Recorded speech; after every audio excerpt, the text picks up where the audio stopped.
Siz bilirsiniz, həyatda insan reallıqlardan daha çox düşüncələrdən ləzzət alır. Yeməkdən çox yeməyin düşüncəsi ləzzətlidir. Vəzifədən çox vəzifənin xəyalı ləzzətlidir. Reallığı heç o qədər ləzzətli deyil. Xəyallar aləmində insan ləzzət alır. Evlənməkdən çox evlənməyin xəyalı ləzzətlidir. Hər şeyin xəyalı ləzzətlidir.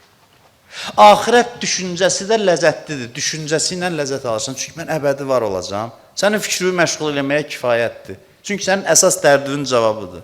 Allah da xəyalı təhrik eləyir. İşi gücü qutarıb cənnətin təfərrüatından danışır. Yox. Sən ki bu əbədiyyətin aşıqı, sən gəl sənə danışım necədir ora. Onda deyirsən, bəhbət danış, görüm necədir. Orada elə şeylər danışır ki, burada mən utanıram danışmağa. Bəzi ayələr var ki, adam deyə bilmir. Böyümək, ucalmaq, bax budur. Birdən-birə gəlib demir, xəbərim var, axirət var. Sən deyirsən, doğrudan nə əcəb, necə olur? Belə demir. Deyirsən ki, bax, içində bir istək var ki, var olmaq istəyirsən, yox olmaqdan qorxursan, narahat olma, varsan. Bu fərqli şeylərdir axı. Həmişə varsan. Ona görə 1/3 Quranda məad haqqındadır.